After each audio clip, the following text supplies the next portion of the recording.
Meus irmãos, vamos abrir nossas Bíblias em João, Evangelho de João, capítulo 4, verso 35.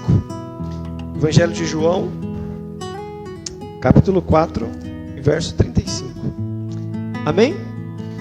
Diz assim o texto: Não dizeis vós que ainda há 4 meses para a ceifa? Eu, porém, vos digo: erguei os vossos olhos e vede os campos, pois já branquejaram para a colheita. Amém? Feche os seus olhos, curva a tua cabeça, vamos orar ao Senhor. Senhor meu Deus, uma vez mais nós estamos aqui, reunidos em Teu nome, em nome do Teu Filho Jesus, e pedimos, Pai, em nome de Jesus, que a Tua palavra, Senhor, possa encontrar em nós um coração aberto e disponível ao Teu Espírito Santo. Senhor, eu sou incapaz de comunicar a Tua palavra como ela deve ser feita. Por isso, Senhor, eu preciso da assistência do Teu Espírito Santo. Não só sobre a mim que vou comunicar, mas também a Tua igreja que vai acolher. Que o nosso coração possa acolher, ó Deus, a Tua palavra. Que o nosso coração possa acolher e discernir aquilo que vem do Senhor, a fim de que a gente possa transpor tudo isso para o campo da prática e viver de uma maneira em que o Senhor seja glorificado em nós e através de nós, Pai. É a oração que fazemos e fazemos em nome de Jesus. Amém. Amém. Meus irmãos, nós vamos iniciar hoje uma nova série de mensagens. E o título, o tema dessa série de mensagens é esse que está aqui no telão já para vocês: Olhos para ver, coração para colher. Essa é uma série que vai nos acompanhar aí ao longo dos próximos domingos. E ela nos conecta diretamente com o nosso tema para o ano. Quem estava aqui semana passada, viu que qual é o tema nosso para o ano? Seara, não é? É o ano da seara. Então nós vamos falar muito aí sobre colheita, sobre seara. E essa é uma série de mensagens que conecta diretamente com o nosso tema para o ano sobre seara. Inclusive o versículo que nós lemos é o versículo tema aí para o nosso ano inteiro. Então ao longo de todo esse ano, nós vamos falar muito aí sobre esse versículo que nós acabamos de ler aí para vocês. Nós pregamos aqui no último domingo, no nosso culto de Natal aqui ano passado, nós pregamos sobre os motivos pelos quais Jesus veio ao mundo. E essa é uma mensagem que tem ficado muito no meu coração, sobre os motivos pelos quais Jesus veio ao mundo. E quando nós pensamos, é óbvio que nós vamos encontrar aí vários motivos pelos quais Jesus veio ao mundo. Se a gente começar a pensar e colocar numa lista ali, vai ser uma lista interminável de tantas coisas que Jesus gerou quando Ele esteve aqui conosco, ou motivos pelos quais Jesus veio ao mundo e esteve aqui conosco. Eu lembro que eu preguei, logo quando eu assumi a igreja aqui como pastor, uma série de mensagens que tinha justamente esse tema: motivos pelos quais Jesus veio ao mundo. E foi uma série tão edificante que até o Wilde fez uma camiseta para mim escrita assim: motivos pelos quais Jesus veio ao mundo, e com o meu nome embaixo. Daí me abençoou no dia do meu aniversário. E a gente falou sobre vários motivos pelos quais Jesus veio ao mundo. Mas tem um motivo pelo qual Jesus veio ao mundo que é central na nossa fé, que está lá em Lucas capítulo 19, verso 10, quando Jesus diz que o Filho do Homem veio buscar e salvar aquilo que se havia perdido. Então, o fator, aquilo que fez de fato Jesus vir ao mundo, era resgatar aquilo que se estava perdido. O motivo central pelo qual Jesus veio ao mundo é trazer salvação e redenção. Todos os outros motivos, eles passam a ser secundários. Eles não deixam de ser importantes, mas eles são secundários. O que de fato importa é que Jesus veio ao mundo nos reconectar novamente com a fonte da vida.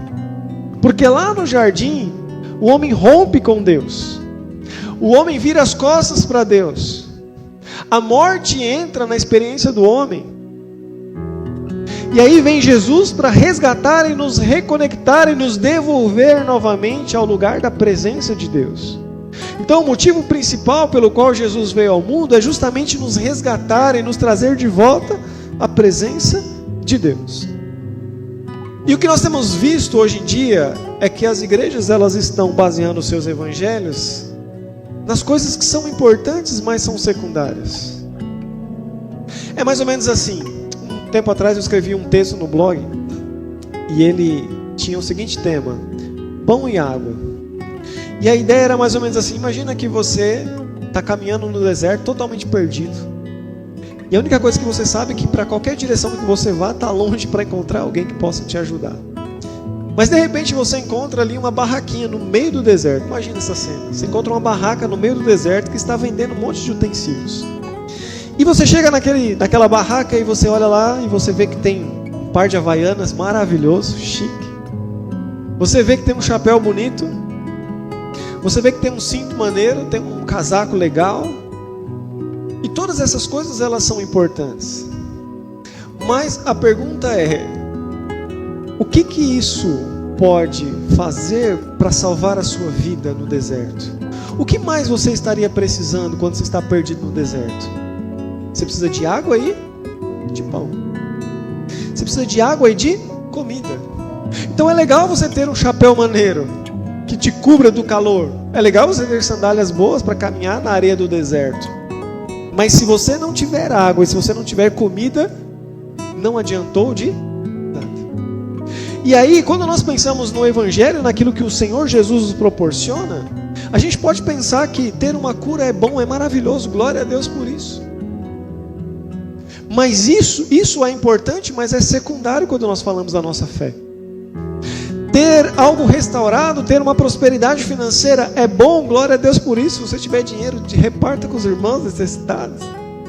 Pague o acampamento de alguém para ir aí se divertir lá 4 dias e ser abençoado. Ter uma vida próspera é maravilhoso, mas deixa eu te contar, não foi para isso que Jesus veio ao mundo. Existem outras maneiras de você prosperar que não passasse pela pessoa de Jesus Cristo.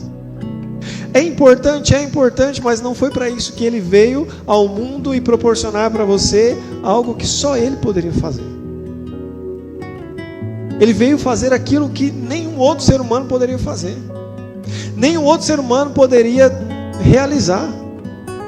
Então o motivo central pelo qual Jesus veio ao mundo é justamente proporcionar que nós estivéssemos novamente conectados com Deus, na fonte da vida eterna. E para a gente experimentar esse ano da colheita, esse ano da seara, nós precisamos ir também para o campo com essa visão de que o que as pessoas lá fora estão precisando não é ter um casamento restaurado, ainda que Deus tenha poder, não é ter uma cura física, ainda que Deus tenha poder, não é ter uma prosperidade financeira, ainda que Deus tenha poder. Eles precisam de salvação. Eles precisam da água da vida eterna, da vida que salva, da vida de Jesus Cristo. Nesse texto que nós lemos, Jesus está com um diálogo com a mulher samaritana, e vocês vão se lembrar dessa história. E quando aquela mulher samaritana percebe que Jesus tem uma água que ela não tem, e Jesus diz assim: se eu te der a água que eu tenho, você nunca mais terá sede. Só que essa mulher ainda está com a ótica, com a visão dela voltada para as coisas dessa terra, para as coisas que são importantes, mas são secundárias. Beber água todos os dias é importante, mas o Jesus não está falando dessa água que hidrata o corpo. Jesus está falando de uma água que oferece a nós vida eterna. Olha aí o verso 15 do capítulo 4 de João. Disse-lhe a mulher: Senhor, dai-me dessa água para que eu não mais tenha sede, nem precise vir aqui buscá-la. Jesus está oferecendo para ela uma água, uma fonte que salta para a vida eterna. E ela está pensando com os olhos humanos: Senhor, eu não quero mais voltar a esse poço para buscar água. Jesus não está falando de uma água que sacia a sede, que hidrata o corpo. Jesus está falando de uma vida eterna. E o foco daquela mulher estava naquela água passageira. Olha, eu não quero mais voltar ao poço para buscar água. Eu não quero mais voltar aqui todos os dias, passar a vergonha por ser uma mulher no estado que eu estou, para retirar água aqui todos os dias. Me dá essa água porque eu não quero mais. E às vezes a gente tem feito essa oração: Senhor, faça eu prosperar, que eu não quero mais trabalhar todo dia, eu não quero mais voltar a esse lugar e acordar todo dia de manhã, pegar a busão. Gente, não dá não. Talvez a sua solução seria ganhar na Mega Sena, talvez seria mais fácil. Mas o que Jesus está falando não é dessa água mundana, dessa água que hidrata o corpo, ou desse valor financeiro, dessa prosperidade que é passageira. Porque quando Jesus fala que Ele vai, por exemplo, se Jesus falar hoje para você assim: se você se lançar completamente em mim, você vai ter uma vida próspera. O que você pensa com vida próspera? O que você pensa ser uma vida próspera? Será que a primeira coisa que vem à nossa mente são valores financeiros?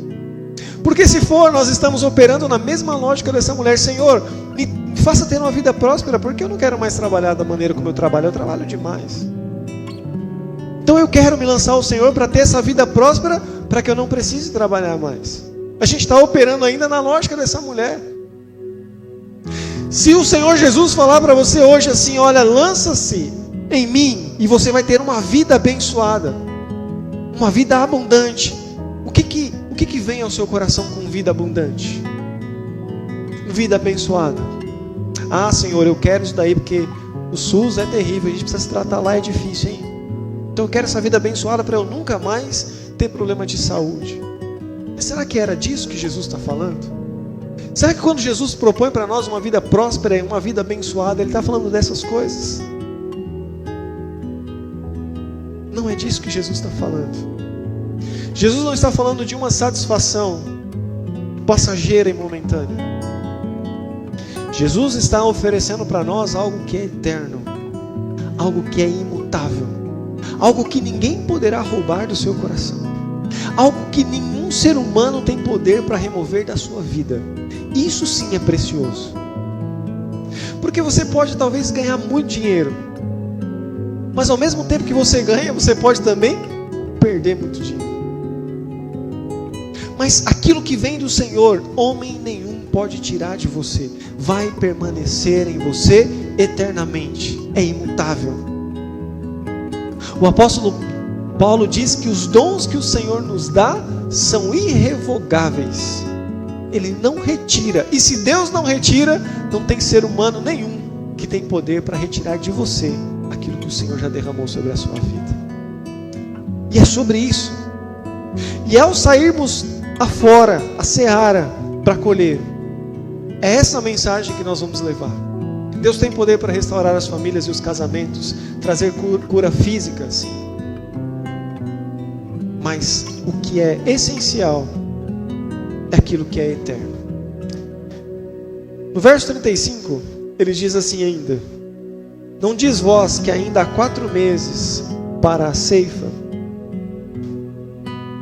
Meu irmão, na ótica daqueles discípulos, ainda havia 4 meses para chegar à colheita.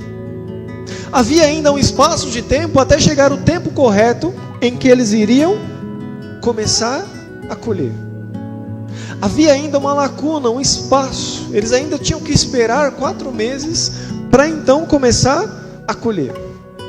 E eu falo para você, hoje não existe nada que está te impedindo de experimentar ou de viver na sua vida já e na vida dessa igreja o nosso tempo de colheita.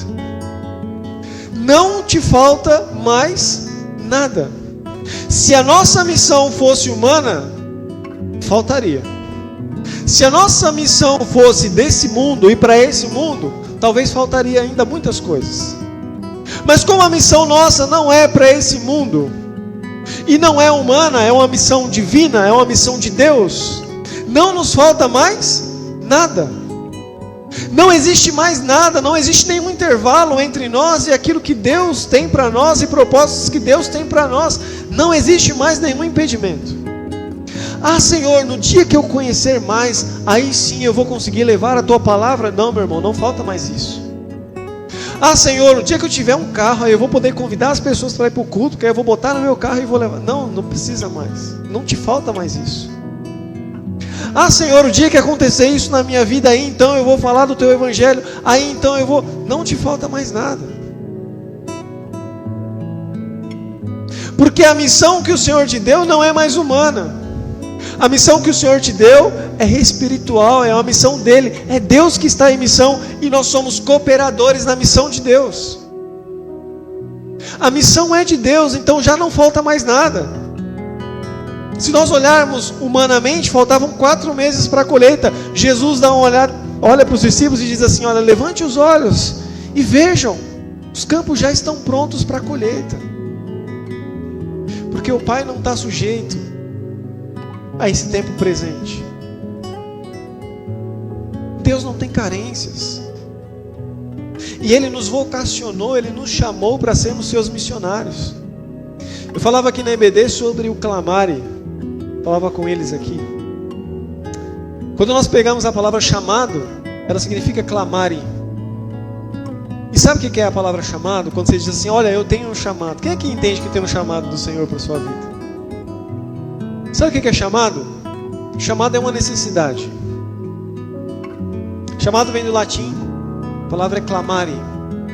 Então quando você enxerga uma necessidade, aquilo é um chamado. Lembra de Isaías, no capítulo 6? O Senhor diz assim, quem eu enviarei? Quem há de ir por mim?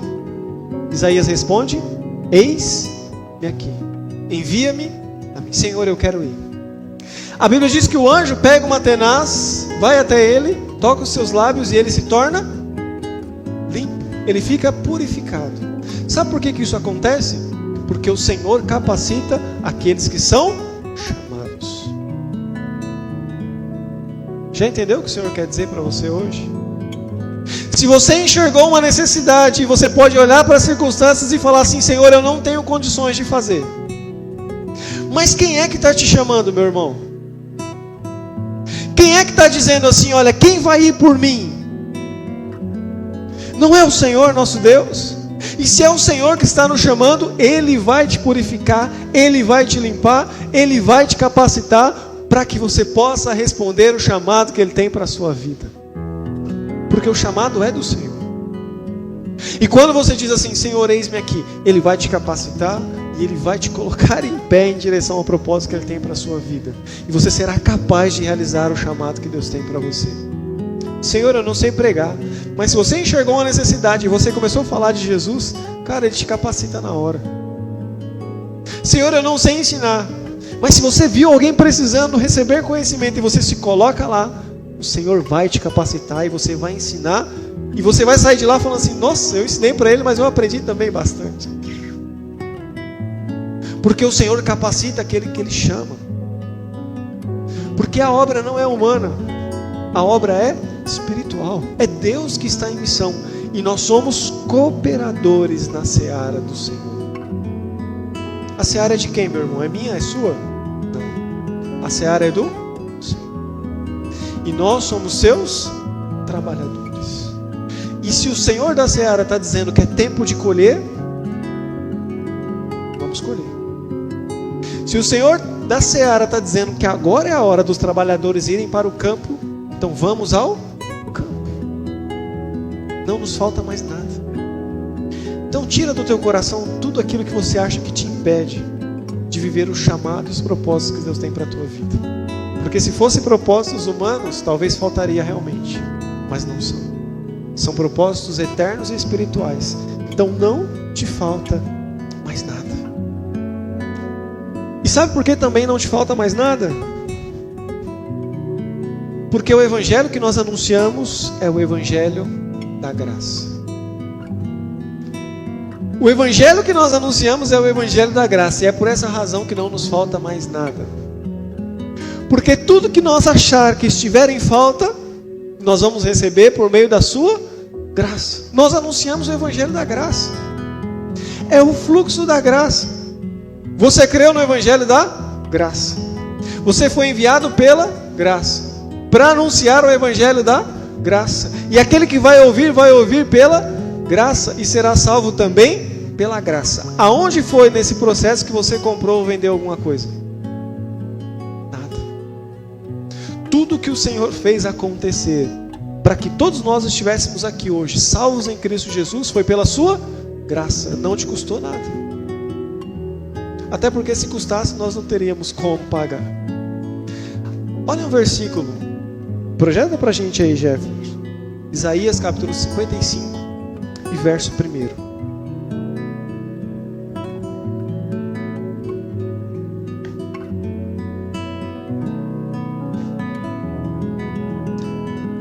Isaías capítulo 55 e verso 1. Ah, todos vós, os que tendes sede, vinde às águas, e vós os que não tendes dinheiro, vinde, comprai e comei. Sim, vinde e comprai, sem dinheiro e sem preço, vinho e leite. venham e comam. Você tem sede? Vem e beba. Você tem fome? Vem e coma. Senhor, mas eu não tenho dinheiro. Mas é de graça. É a graça de Deus. Você vai comprar mesmo sem ter dinheiro. Projeta na versão NVT pra gente, ô Jefinho.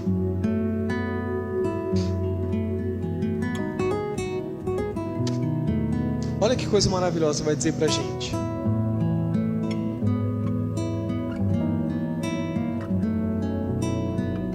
Alguém tem sede? Vem aí, beba. Mesmo que não tenha dinheiro. Mesmo que você não tenha dinheiro. Venha, beba vinho ou leite. É tudo o quê? De graça. É tudo de graça. O que nos falta, meus irmãos? Não falta nada, porque tudo no reino de Deus foi nos dado de graça. Você tem fome? Venha e coma. Você tem sede? Venha e beba. O que nós precisamos fazer agora como trabalhadores na seara? Nós precisamos encontrar quem está com fome e quem está com sede. E mesmo que essa pessoa não tenha dinheiro para pagar e não tenha dinheiro para comprar, mas é tudo de graça. Enquanto trabalhadores, nós precisamos encontrar aqueles que estão famintos e aqueles que estão sedentos. Tem um comercial antigo do Sprite, eu sempre lembro desse comercial, que era um cara caminhando num sol. Sabe quando aquela câmera mostra assim o asfalto, que chega a sair aquelas fumacinhas do asfalto? E aquele cara caminhando numa sede, e aí de repente ele encontra um pote de amendoim. Sabe aquele amendoim sem pele assim, mas cheio de sal por cima? E ele começa a comer aquilo assim, suando. Você vai ver no comercial, vai dando uma aflição, uma angústia. De repente ele encontra uma latinha de Sprite. Aí ele bebe, e aí o comercial fala assim: só Sprite mata a sede.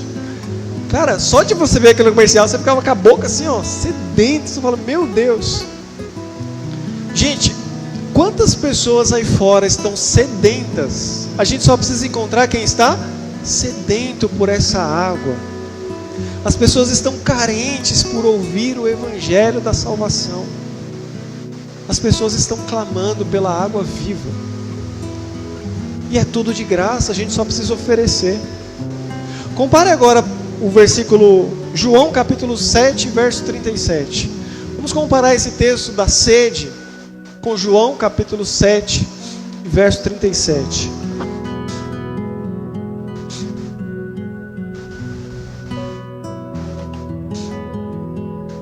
No último dia, o grande dia da festa, levantou-se Jesus e exclamou: se alguém tem sede, venha a mim e beba.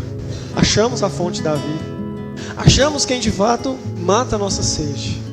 Jesus, no último dia da festa, levanta e diz: se alguém aqui tem sede, venha até mim e beba. É sobre essa água que nós precisamos anunciar. É essa água viva, é essa fonte da vida, é essa salvação que o Senhor nos chama e nos vocaciona a sairmos aí, a acolher e anunciar o Evangelho da graça. Amém? Lá em João capítulo 4, no verso 35: não dizeis vós que ainda há 4 meses até a colheita? Eu, porém, vos digo: erguei os vossos olhos e vedes, pois os campos já branquejaram para a colheita. Jesus disse para os seus discípulos assim: ó, ergam os olhos. E eu imagino que o que Jesus está dizendo para nós hoje não é só de ter um olhar humano, mas o que Jesus está falando é: perceba as coisas à sua volta. Comece a perceber as coisas à sua volta. Comece a notar, comece a reparar. Essa semana eu fiz uma oração e eu dizia assim: Senhor,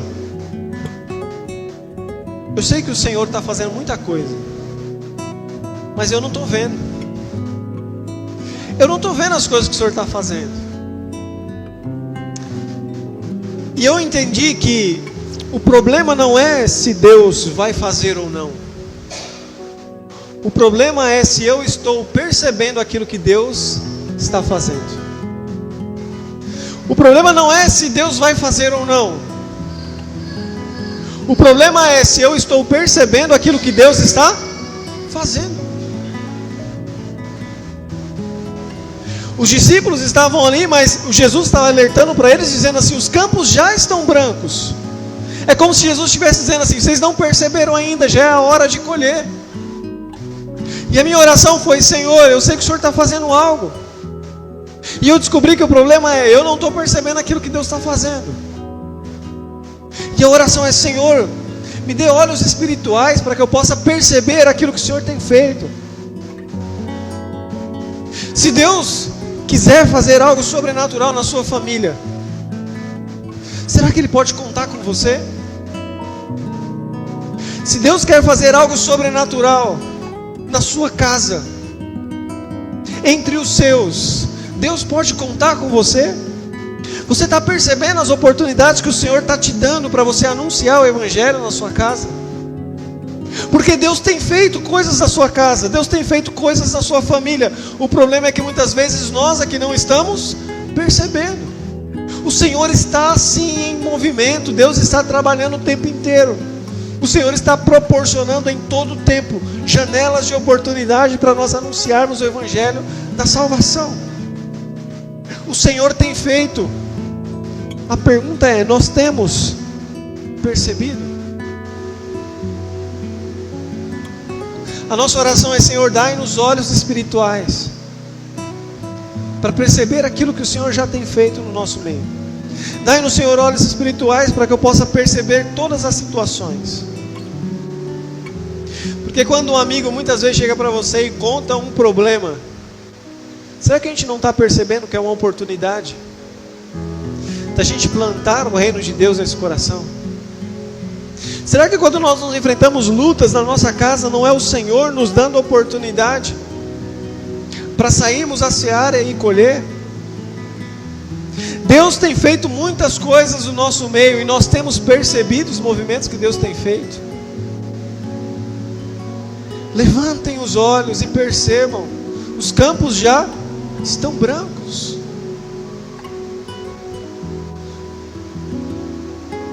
Eclesiastes capítulo 9, verso 4 diz: enquanto há vida há esperança. Enquanto há vida há esperança. Esse é um versículo que enche meu coração de temor. E a cada velório que eu participo, a gente como pastor, a gente tem algumas alegrias na vida.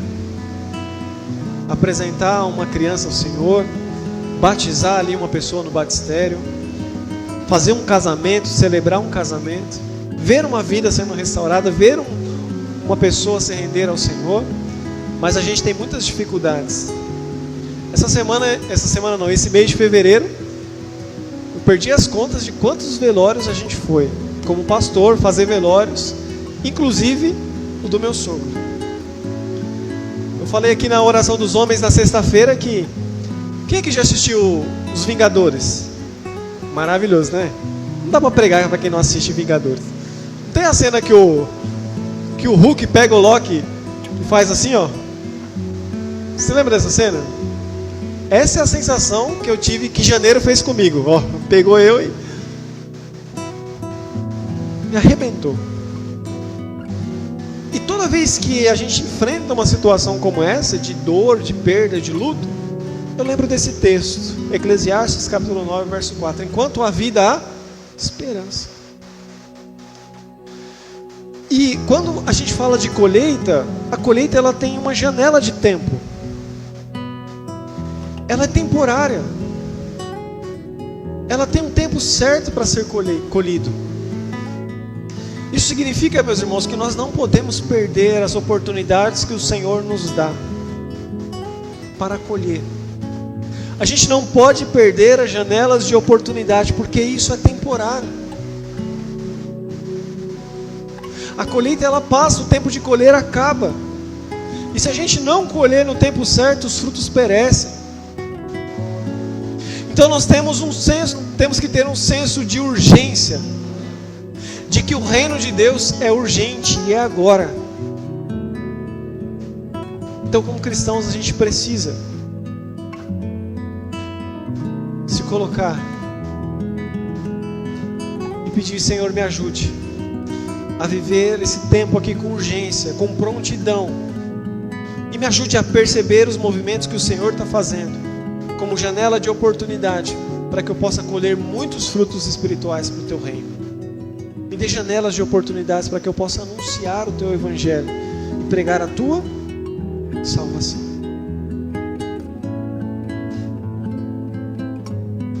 Quando a gente percebe os detalhes, isso muda a relação. Quando a esposa, por exemplo, arruma o cabelo e o marido chega em casa e não percebe, piora a relação. Piora ou não piora? Muito. Aí a mulher se produz toda, fica toda bonita. Aí o homem chega e não repara em nada, não percebe nada. A mulher de repente prepara uma mesa bacana, e ele senta ali e come como se estivesse comendo a marmita do serviço dele. Não percebeu nada. Quando isso acontece, a primeira coisa que eu penso, eu falei, será que é dia do casamento, aniversário de casamento? Eu não lembrei. Será que é o aniversário dela? Alguma coisa tem. E às vezes não, às vezes ela só estava fazendo algo para agradar. Mas não é ruim quando alguém faz algo especial e a gente não percebe. A gente não percebe. Então perceber os movimentos que Deus tem feito melhora a nossa relação com o próximo e a nossa relação com Deus. Então a nossa oração é: Senhor, dai-nos olhos espirituais para enxergar, dai-nos um coração para acolher e aproveitar as oportunidades que o Senhor tem nos dado. Faça-nos perceber as oportunidades, porque elas estão aí. Se você está orando assim, Senhor, dá a oportunidade para pregar a Tua palavra, talvez a nossa oração é: Senhor, me ajude a perceber as oportunidades para pregar a Tua palavra, porque o Senhor tem nos dado diariamente.